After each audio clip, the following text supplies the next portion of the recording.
Mas Anies pernah jadi gubernur 5 tahun di DKI. DKI menerima indeks polusi tertinggi di dunia.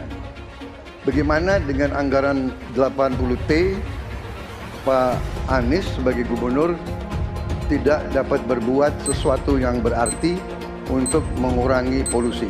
Terima kasih. Polusi udara tak punya KTP, angin tak ada KTP-nya. Angin itu bergerak dari sana sini. Ketika polutan yang muncul dari pembangkit listrik tenaga uap mengalir ke Jakarta, maka Jakarta punya indikator, karena itu Jakarta mengatakan ada polusi udara. Ya susah kalau kita menyalahkan angin dari mana-mana ya. Kalau kita dengan gampang menyalahkan angin, hujan dan sebagainya, ya mungkin tidak perlu ada pemerintahan kalau begitu ya. Mas Anies.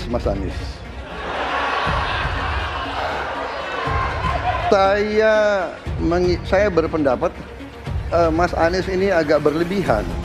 Mas Anies mengeluh tentang demokrasi ini dan itu dan ini. Mas Anies dipilih jadi gubernur DKI menghadapi pemerintah yang berkuasa. Saya yang mengusung Bapak.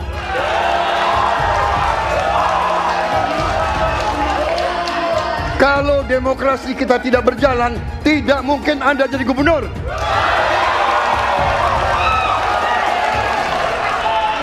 Kalau Jokowi diktator, Anda tidak mungkin jadi gubernur. Saya waktu itu oposisi, Mas Anies. Anda ke rumah saya, kita oposisi, Anda terpilih. Tujuannya bukan semata-mata tentang mentiadakan kekerasan. Karena damai itu bukan tiada kekerasan, damai itu ada keadilan. Itu prinsip utamanya, bahwa yang harus dihadirkan bukan tidak ada kekerasan, tapi keadilan. Tunggu dulu, aku mau jawab.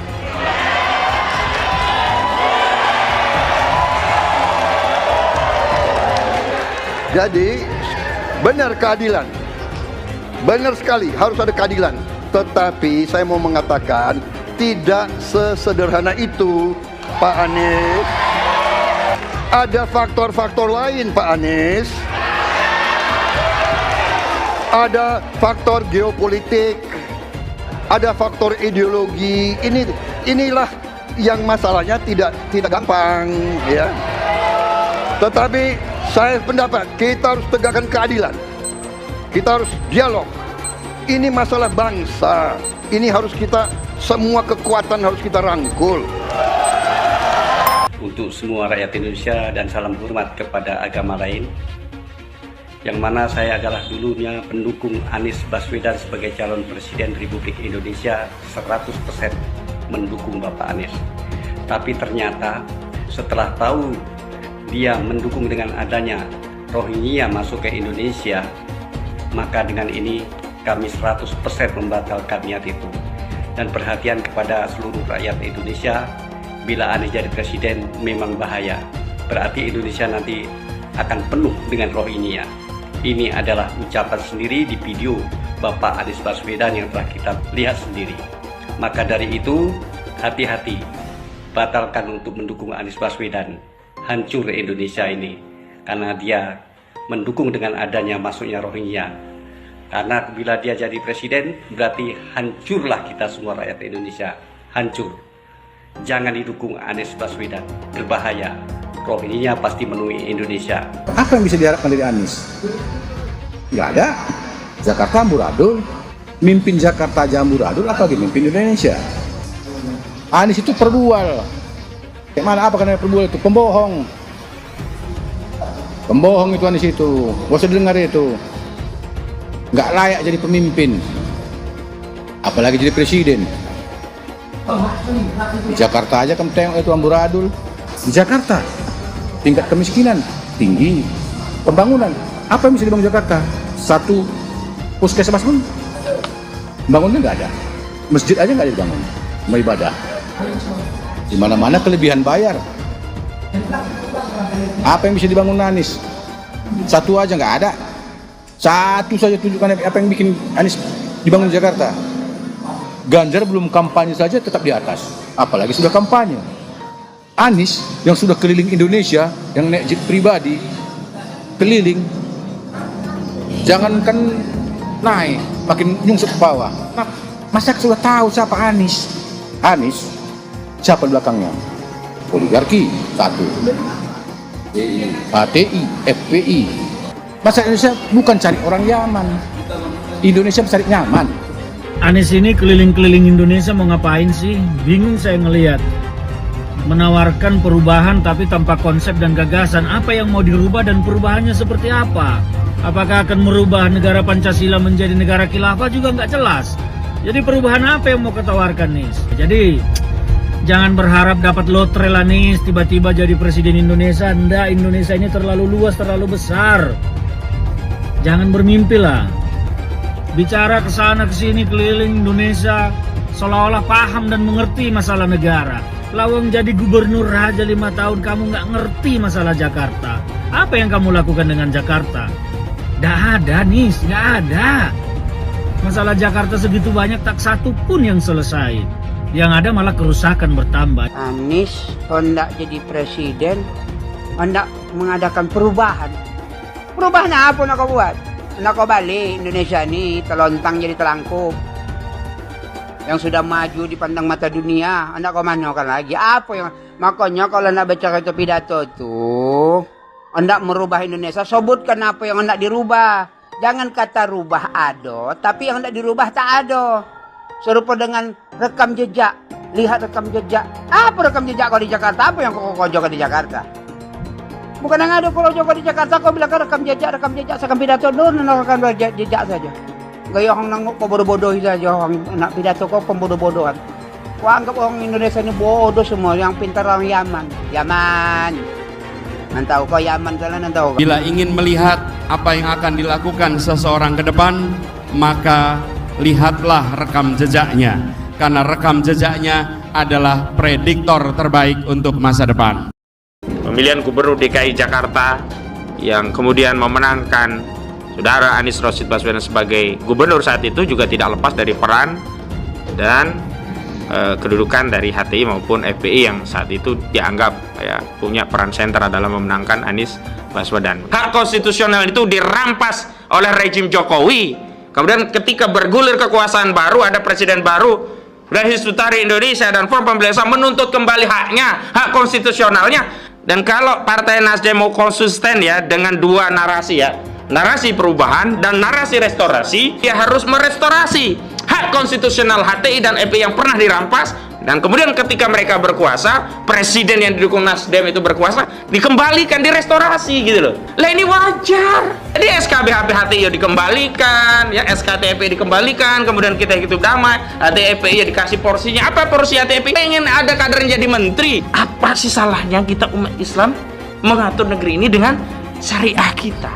Belum lama ini ada kabar yang seram terkait ormas terlarang yang selama ini dikabarkan dekat dengan Anies Baswedan. Akan ada tuntutan besar-besaran kepada Anies untuk memulihkan kedua organisasi tersebut yang sekarang sudah dicap terlarang. Maksudnya, jika Anies jadi presiden, dia kan akan punya kewenangan untuk kembali memberikan izin pada ormas terlarang itu. Karena mereka ini sudah berjuang habis-habisan untuk mendukung Anies. Gimana kalau Anies menolak tuntutan itu? Tentu akan ada demo besar-besaran.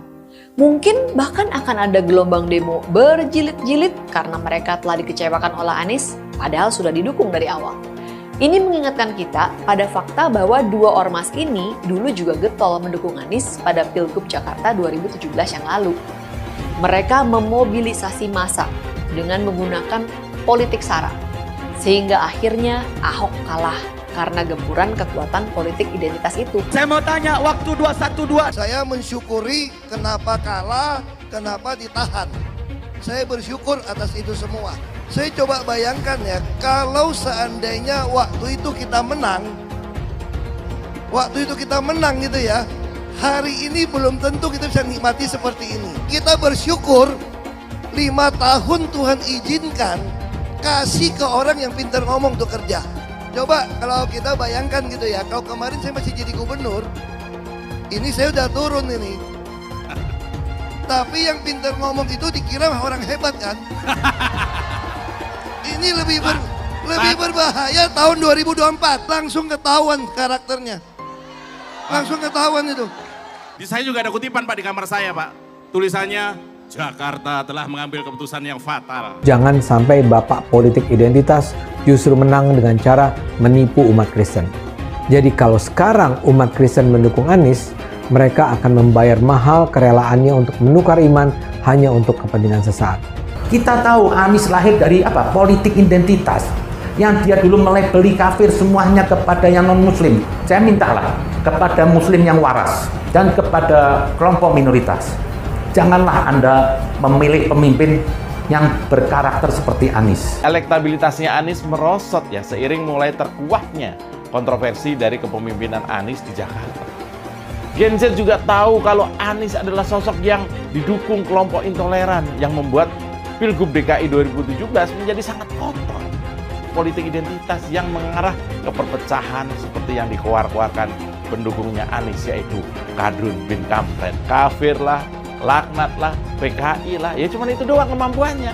Itulah pendukung Anies. Jangan pernah takut melawan Kadrun yang cuma pengen Indonesia hancur. Anies pintar asumsi bukan pintar bicara, tidak pintar kerja. DKI Jakarta sudah menjadi parameter Anies tidak pantas jadi presiden. Jangan sampai Indonesia jatuh ke tangan pembohong. Jangan sampai Indonesia jatuh ke tangan Anies Baswedan. Bilang dihalang-halangi, Anies masih sering bikin acara di sana-sini. Bebas pula. Duh, nggak capek apa ngibulin rakyat mulu, Pak? Nah, yang gue pertanyakan nih, Anies itu kampanye di mana-mana sering naik pesawat jet. Nah, pesawat jet biaya sewanya dari mana, Pak? Atau itu pesawat jetnya siapa, Pak? Coba jujur deh. Karena setahu gue nih, itu punya bos Anda, Surya Paloh. Anies bicara soal pendidikan. Padahal waktu dia di Jakarta, dia sendiri nggak mampu buat memberikan bangku sekolah yang cukup waktu mimpin di Jakarta. Artinya, dia nggak mampu memberikan bukti kalau omongan dia itu bisa dilaksanakan. Anies bilang, setiap jabatan harus diisi sama orang-orang yang kompeten.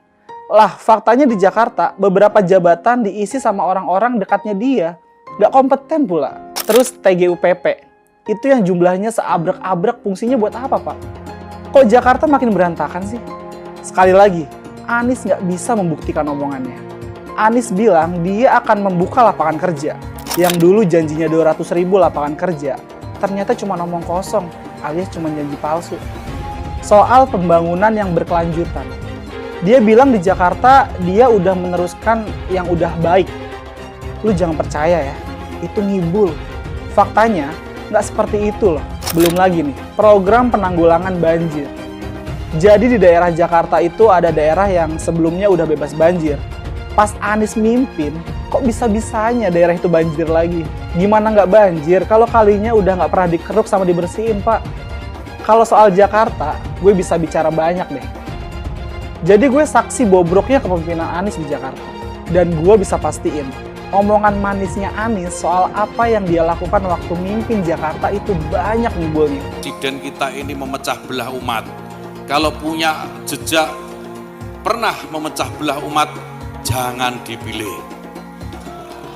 Kita lihat apakah pemimpin kita, calon pemimpin kita ini ya pernah menggunakan agama sebagai alat untuk memenangkan kepentingannya atau tidak. Kalau agama diperalat untuk merebut kekuasaan, jangan dipilih. Sekali lagi, kalau ada calon pemimpin yang punya rekam jejak memperalat agama untuk kepentingan politiknya, jangan dipilih. Kalau kalian pendukung saya, haram hukum yang membawa isu sara. Haram hukum.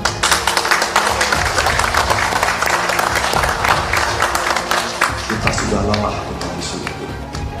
Kita menjadi bangsa yang terbelah. Dan untuk mengembalikan susah. Milih Anies dan Imin setidaknya sudah menyelamatkan Indonesia dari kehancuran. Gus Dur saja dikudetanya, apalagi rakyat. Yang satu memang jago kata-kata, jago beretorika, nggak kelawan kalau soal kata-kata.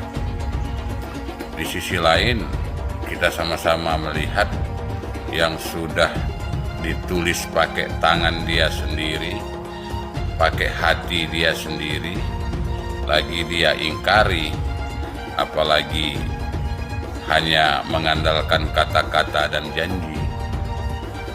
Pun demikian dengan janji Cak Ponimin. Gus Muhaimin memberikan program siapapun yang hamil yang ada di muka bumi Indonesia ini akan diberikan tunjangan selama hamil. Karena itu yang masih jomblo secepatnya nikah, hamil, dibiayai kehamilannya oleh Gus Muhaimin.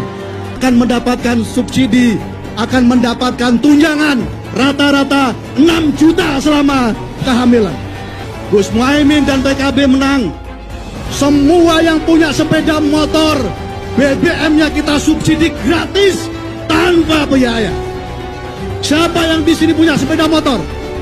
Tahun 2024 PKB menang, Gus Muhaimin presiden, disubsidi serendah-rendahnya harga subsidi BBM. Kalau PKB sekarang bukan PKB Gus Dur, ini PKB Caimin. Jadi beda, PKB-nya sudah beda. Jadi nggak bisa lagi menurut saya, memang masih tetap jualan nama Gus Dur, itu ada larangannya jelas sekali. Tapi ya namanya orang masih mencuri-curi, kebiasaan kayaknya mencuri-curi. Mencuri partai, sekarang mencuri gambar. Gus Dur pendiri partai, orang yang dikatakan oleh Caimin sebagai guru politiknya, malah dikudeta, apalagi rakyat. Susah kan mau milih pemimpin seperti itu nanti? Pak Prabowo hari ini adalah calon presiden dari Partai Gerindra. Saya sampaikan berkali-kali bahwa saya tidak ingin menjegal, saya tidak mau menjadi orang yang dibawa untuk berhadapan dengan Pak Prabowo dan menghentikan Pak Prabowo. Saya tidak mau.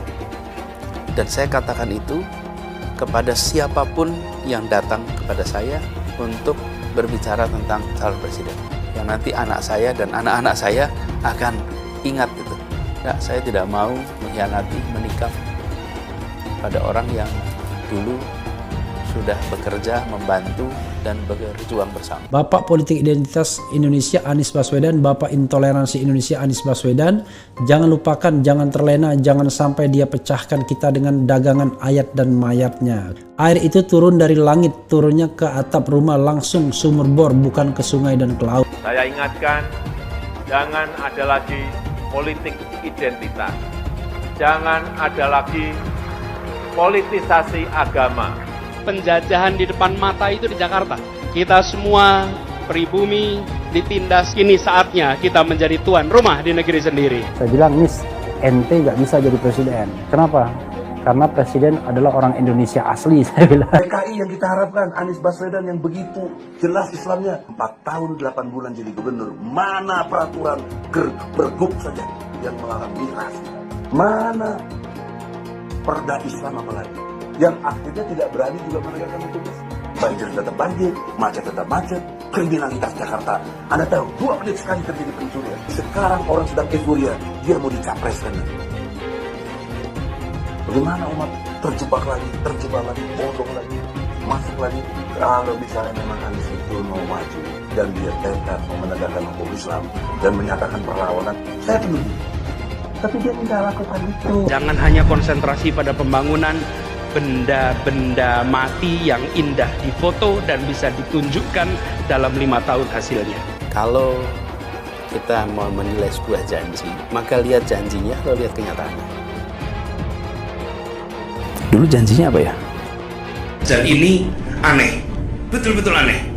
Ini bukan kampanye, tapi saya sampaikan sini. Di satu sisi menyiapkan jalur-jalur air untuk dikirim ke laut, di sisi lain di lautnya dipasang dengan pulau reklamasi, tinggal tunggu waktu jadi rob, air balik. Dan ini melawan sunnatullah. Kenapa? Air itu turun dari langit ke bumi, bukan ke laut. Harusnya dimasukkan ke dalam bumi, masukkan tanah. Di seluruh dunia air jatuh itu dimasukkan ke tanah. Bukan dialirkan pakai gorong-gorong raksasa ke laut. Jakarta setelah mengambil keputusan yang fatal. Bukan banjir, itu memang parkir air. bukan banjir, itu memang parkir air. Masyarakat berkeliling dengan membawa toa untuk memberitahu semuanya, termasuk sirine. Ibon 82 miliar. Apa alat transportasi yang dimiliki oleh hampir setiap orang? Alat transportasi yang dimiliki semua orang adalah kaki. Kalau seandainya orang Jakarta percaya Pak Anies jadi gubernur pun, saya berani jamin kok dia akan lakukan normalisasi yang sama seperti saya lakukan kok. Gak usah bohong lah. Ketika air sampai di muara, maka siap untuk dipompa ke laut. Pancasila Soekarno, ketuhanan ada di pantai. Anak Tuhan dari mana? Kalau Yesus anak Tuhan, bidangnya siapa? Besok di seluruh wilayah Indonesia kami katakan damai. Iblis hanya menggoda orang yang beriman. Makanya jarang-jarang orang kafir kerasukan setan. Yang kerasukan setan itu orang baik-baik. Jarang, saya belum pernah nengok Cina kerasukan setan. Pernah tak Ahok itu kerasukan setan? Enggak, setannya juga. Karena sesama setan dilarang saling menggoda. Karena di salib itu ada jin kafir. Haleluya. Kepalanya ke kiri apa ke kanan?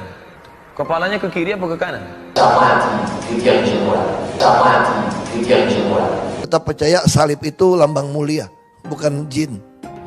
Kok ketawa? Aku nggak nyindir siapa-siapa loh. Saya nggak pernah mundur untuk kebenaran, keadilan, kejujuran, dan peri kemanusiaan. Gue nggak pernah mundur. Dan gue nggak pernah takut juga sama lu. Siapapun yang rasis, gue akan hadapin. Karena rasis itu tidak berperi kemanusiaan. Sama saya ditanya dulu kan, kamu nyesel nggak statement kamu di Pulau Seribu sehingga masih masuk penjara? Tidak pernah nyesel. Karena saya mengatakan kebenaran. Hai semua, dengan saya Jonas Leong. Terima kasih banyak buat kalian, penonton setia yang selalu menonton di channel ini. Saya secara personal sangat menghargai waktu kalian. Dan saya sudah menganggap kalian sebagai family karena kalian selalu support kan alasan agama, suku, ras untuk mengangkat dirinya atau menjatuhkan lawannya. Ini bukan saja karena elektabilitas yang sudah tinggi, tapi juga karena dia tidak mungkin mendorong masyarakat memilih dengan alasan identitas. Ganjar sebenarnya dikenal sebagai muslim yang taat, tapi dia tidak akan mengangkat isu itu untuk memenangkan kursi kepresidenan. Prabowo apalagi, keluarganya pun multi agama. Dengan kata lain, mengingat Jokowi yang sudah tidak maju lagi, kali ini hampir pasti Pak Prabowo tidak akan menggunakan politik identitas agama. Jadi, kemungkinan satu-satunya yang menggunakan politik identitas adalah hanya Anies Baswedan. Pertanyaan itu lantas saja menimbulkan amarah di kubu Anies, salah satunya dari kelompok khilafah. Orang kepercayaan Anies menyatakan politik identitas adalah framing yang selalu dibangun untuk menyudutkan, padahal selama kepemimpinan Anies Baswedan sebagai gubernur tidak sekalipun Anies membeda-bedakan warga berdasarkan agama dan ras. Buat saya, apakah benar menyebut politik identitas itu adalah sekedar framing untuk menyudutkan Anies? Saya akan membantah pernyataan itu. Kubu Anies terus berusaha mengaburkan makna politik identitas. Mereka berulang kali bilang bahwa identitas adalah hal yang alamiah dalam kehidupan manusia. Jadi apa salahnya dengan menonjolkan identitas keislaman seorang calon presiden? Tapi saya yakin Anies tahu yang dimaksud dengan politik identitas adalah politik yang menggunakan agama sebagai alasan mengapa seorang kandidat harus dipilih atau mengapa seorang kandidat jangan dipilih. Politik identitas ini sangat berbahaya. Politik identitas membuat masyarakat menjadi tidak rasional dalam berpolitik. Yang menjadi faktor utama dalam politik identitas adalah agama. Seorang kandidat akan dipilih karena agamanya, terlepas dari apakah dia melakukan korupsi atau melakukan pelanggaran HAM. Ketika politik identitas digunakan, maka ini akan berpotensi konflik, karena usai pemilihan, konflik itu akan terus berlangsung dalam waktu yang lama. Masalahnya, ada alasan yang cukup kuat untuk menduga bahwa Anies sangat mungkin menggunakan politik identitas, yang memang dikatakan normal ketika menjabat sebagai gubernur DKI. Dalam proses menjadi gubernur, kubu Anies jelas-jelas menggunakan agama sebagai alasan untuk menjatuhkan Ahok. Anies jelas-jelas menggunakan agama sebagai alasan untuk menjatuhkan Ahok, sampai akhirnya Ahok dipenjara. Jadi ada track record sebelumnya bahwa Anies bisa menggunakan politik identitas untuk mencapai tujuannya. Anies sangat mungkin menggunakan politik identitas karena ini memang keunggulan komparatif dari Anies. Dia mungkin saja seorang dokter dari Amerika Serikat, tapi rekam jejak kepemimpinannya sangat tidak bagus. Dia gagal sebagai rektor para Madinah, gagal sebagai menteri, dan gagal sebagai gubernur. Jadi agama digunakan untuk membangun dukungan terhadap Anies. Itu saja opini saya. Pastikan Anda menekan like di video ini dan bagikan video ini ke teman dan family Anda supaya mereka mengetahui informasi ini. Jangan lupa tekan tombol subscribe dan bunyikan tombol loncengnya supaya kamu tidak ketinggalan info dari channel Jonas Leong. Dan saya akan jumpa kalian di video selanjutnya.